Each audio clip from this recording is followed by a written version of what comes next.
I've completely changed the way I expose Apolog on my iPhone 16 Pro Max due to Blackmagic's new 3.0 camera app release. And today I want to share with you the exact settings I'm using to get the best Apolog results when shooting with the iPhone 16 Pro Max and the Blackmagic 3.0 update. But before I start, I do want to go back in time a little bit to my previous video about my iPhone 16 Pro Max Apolog settings. I'm going to leave a link for it up here if you want to watch that video. But basically in that video, I said that if you want to achieve the cleanest image possible when shooting in Apolog with iPhone 16 Pro Max, you should use ISO 54 because that's the best ISO value to use to get the least amount of noise in the image. But at the same time, I also said that this ISO value produces the narrowest dynamic range performance because the clipping point for this ISO value is only 80 IRE or 80%. And then I also said that if you want to increase the dynamic range performance on the iPhone 16 Pro Max, you should use ISO 1600 because the clipping point for that value is 95% zebras or 95 IRE,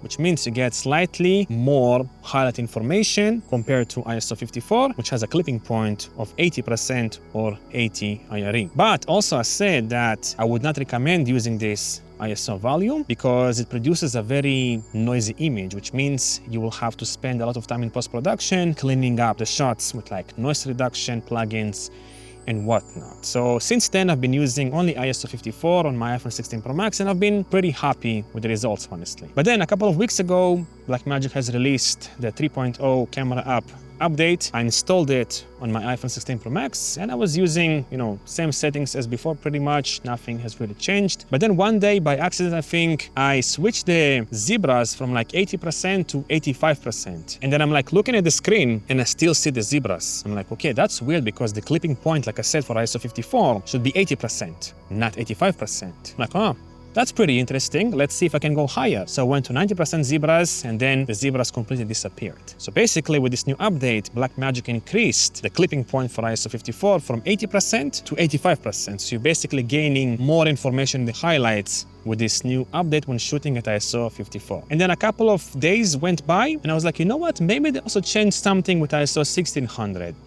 Let's see. So I set the zebras to 95% and I started going up with the ISO. I reached ISO 1000 and boom, zebras showed up on the screen, which means now the best ISO value to use if you want the widest dynamic range performance on the iPhone 16 Pro Max is 1000 instead of ISO 1600. So basically you're going to get a cleaner image because the ISO is lower, but you're going to get the same dynamic range performance, which is amazing. So I decided to do a couple of tests, with ISO 1000 and my iPhone 16 Pro Max to see what kind of results I can get now. And also this time I decided to expose my image to the right as much as possible. So then I get cleaner shadows, and I was honestly blown away by the results because now I'm getting a wider dynamic range performance and then it barely adds any noise compared to ISO 54. And for me, dynamic range is basically what differentiates like a amateur camera, like a basic camera from like a professional camera. If you see a camera that produces a wide dynamic range, it makes it look so much more professional. The reason I'm making this video is because I would recommend for you, if you have maybe the iPhone 15, 17 and whatnot, to experiment with this and see if you can get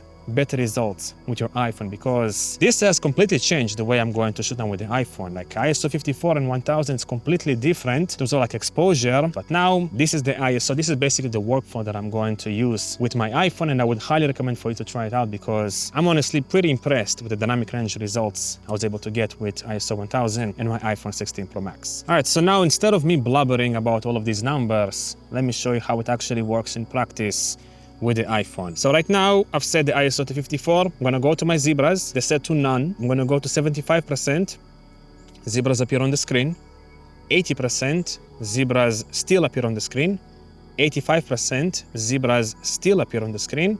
And at 90%, zebras disappear, which means the clipping point now for ISO 54 is basically 85 IRE or 85%, which is slightly higher than what it was before. It was at 80%. So you're basically getting a slightly wider dynamic range performance with this ISO value. So you get slightly more information basically in the highlights. And now if I'm going to raise the zebras to 95%, I'm going to go to my ISO and start bringing it up 100, 250, 320, still no zebras, but then at 1000, boom, zebras appear, which means this is the base ISO for the iPhone 16 Pro Max now. Before, it was at ISO 1600, Now it's at ISO 1000, which means you get slightly less noise because the ISO is lower than ISO 1600, and you get the same dynamic range performance because, again, the clipping point is 95%, just like it was before, but now with a slightly lower ISO. And now let me show you what I mean by exposing to the right to get a better idea. So in the past, I would only use the display to, judge exposure. If it was like correct, somewhat correct, the image looked correct on the display, I would say, okay, this is properly exposed. So I would put it somewhere around here, because now on the screen, it looks correct to me, if you will. Also, if I'm going to open the histogram, as you can see, most of the exposure is in the middle of the histogram, which means the exposure is somewhat correct. But now, if I want to expose this to the right, what I would do is I would open up my exposure or my ND filter until I see zebras. So this means it's clipped, overexposed. And now I would go down with the exposure of the ND filter until the zebras disappear, just somewhere around here. As you can see now, the shot looks overexposed, but let me just record this clip in here. And then here is how it looks like with the exposure corrected in DaVinci Resolve. As you can see, it looks really clean with no artifacts and nothing, basically. That's basically what I mean by exposing to the right. You expose as bright as you can, and then in post-production, you bring the exposure to normal levels to get cleaner results in the shadows, because you're basically artificially brightening up the shadows, which means less noise, because noise usually lives in the shadows. But now I actually want to share with you a couple of other features Blackmagic has added to the application, which is pretty significant, at least in my opinion. So first of all, if you are going to click these three dots here on the right, it's going to open this function menu. And if you don't see these three dots, you can go to the settings, click function buttons, and then just enable this toggle in here. And then function 1 for me is set to zebras, function 2 is to false color, then function 3 is to lock current orientation. If I'm gonna go to my camera section, if I'm gonna click F1, let me just open up the exposure here. So I'm gonna click F1, it's going to remove the zebras, and then click it again. It's going to introduce the zebras. Basically, it allows you to turn on and off the zebras, which is pretty handy. F2 is false colors. And then F3 for me is like locking the orientation, because sometimes the phone is like flips to this orientation and I just want to lock it. I can lock it with F3. And now it's completely locked, basically. I just wish they would make the color solid on these function buttons when it's on, and then gray when it's off, because now if you click the button, it doesn't really change the color. Maybe for like a split second it turns to blue, but I wish it was like solid blue when it's on and then gray when it's off, basically. But I would highly recommend to try this out, because with this you can basically add your most used functions or settings without having to go here and scroll and whatnot. It's just much quicker than before. But then another thing that they added here is these three dots on the left side of the screen. Then if you're gonna click them, click the top square in here, you're gonna see presets. And this is very handy because you can create your custom presets with the settings that you're using in different situations. So for example, sometimes I'm using my anamorphic lens. I can click this anamorphic preset, click V, and it's going to basically enable the D-squeeze for me, so I don't have to do it in the menu, like going to the settings, camera, anamorphic D-squeeze. I don't have to do all this. I just click the preset and it's going to apply it for me with ISO 1000,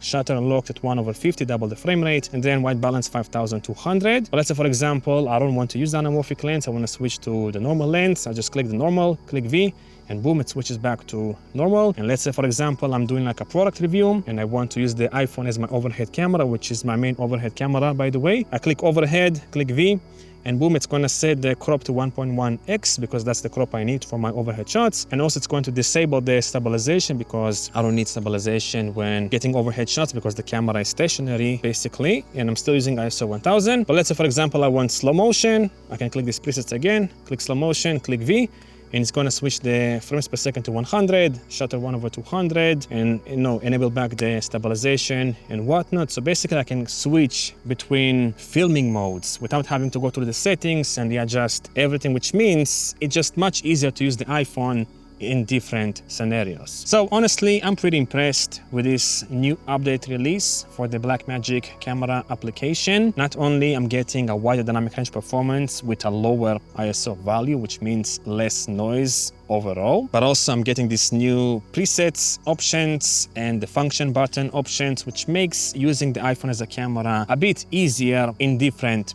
scenarios. The only downside I would say of using ISO 1000 to expose apolog is that you would need a pretty powerful ND filter to compensate for the exposure if you want to maintain the 180-degree shutter rule. I'm using an ND filter here from Freewell, which goes up to 10 stops, which is more than enough to expose with ISO 1000 in pretty much any lighting condition. If you want to check out the video I've made about this filter, you can watch it right here, and I'm also going to leave a link for it down below for you to check out. It also works, by the way, with the iPhone 17 Pro and Pro Max. You just need to get a proper Freewell Sherpa case for that phone. But regardless, I'm very happy with the results with this 3.0 update, especially since the application is completely free. So hopefully I was able to help you to get slightly better results with your iPhone. Let me know down below what is the base ISO for your iPhone if you're using iPhone 15 or 17 Pro. Test it out, set the zebras to 95%, go with ISO up until you basically see zebras on the screen, and that's going to be the base ISO, if you will. So let me know the numbers down below because I'm pretty curious.